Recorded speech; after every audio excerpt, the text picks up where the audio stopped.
So this week I wanted to talk about this concept that I've been talking with a few people about over the last couple of weeks, ever since we've started to dig into some of these stories of epic survival and extreme endurance. And it's kind of like this continuum, I guess, of the willingness to suffer or to tolerate pain. So the idea is that these people in these stories have undergone so much, and they've put everything into it to get them out of a survival situation. And I think that's right at the end of their ability or willingness to suffer pain. If you think right down the other end, which most of us exist in on a day-to-day basis, is that we have this extreme comfort and we're not really too willing to get out of it. So I think all sort of the ability or the willingness to tolerate pain is on that continuum somewhere. As an example, let's think about a prone hold, a plank position, laying on the ground, on your forearms, up on your toes, contracting your core. Probably an exercise that 90% of listeners probably would have done at some stage. So holding that prone hold position kind of sucks. Like, prone holds are hard. Let's imagine that we're at home and we are doing a prone hold. Now, I can guarantee you're going to start to hurt. Your core's going to start to shake a little bit, and you're not going to really be enjoying it. And probably after about, 30 seconds, 1 minute, 2 minutes, depending on who you are, you're probably going to get to a point where you say, that's enough. I've done. I can't be bothered suffering. And because it hurts, it does hurt.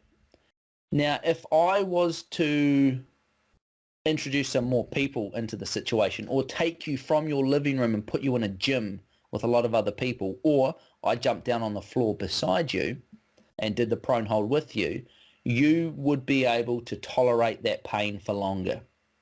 Not because physically anything's different, but just mentally. There is this theory around social facilitation theory, and I talked about it in episode 47 when we talked about Strava. And social facilitation theory says that when people around you go harder, you will go harder as well. And this is why people ride harder to get KOMs, because they're not directly around other people, but there's this virtual facilitation happening from other people. So if I took you to a gym where there were other people, or got down on the mat beside you and started doing it, or there was some form of accountability, I want you to tell me how long you held that prone hold for, you would have a greater capacity to withstand the pain or tolerate that pain. You'd push through it because you didn't either want to let people down, didn't want to be embarrassed, whatever it might be. So let's say at home you could do 30 seconds or a minute. If you had other people around, let's say you did that 3 minutes, you're really starting to work. The next step I think is, if you're in a competition, you always push harder in a competition. And I think everyone would probably feel that. On race day, they always, hopefully, push harder than they did in training. So if you were to make this prone hold a competition with other people directly, no doubt you would go longer and push harder than you would if you were just in your living room by yourself or with a couple of other people. I think the next step is potentially this competition with really high stakes. So let's say it's a crack at the world record. And then I think finally we get down to that end of life and death. If you put your knees down on the prone hold, you were going to die, or at least risk some sort of physical injury, or someone that you cared about was going to die. I'd guarantee you were pushing much, much harder, and you were willing to experience way more pain and suffering than you were back down the other end at home on the couch or even in a competition.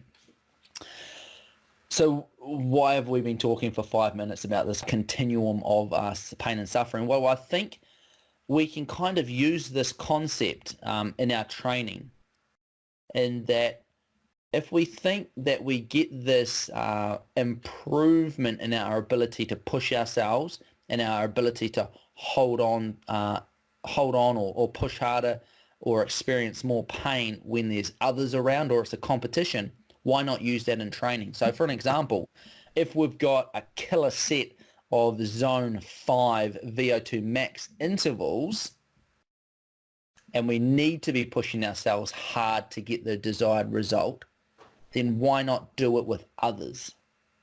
Because we know we're going to push ourselves harder when others are around.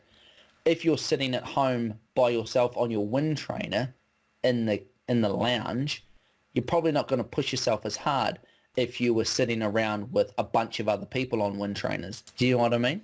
You're always going to push yourself harder when there's other people around.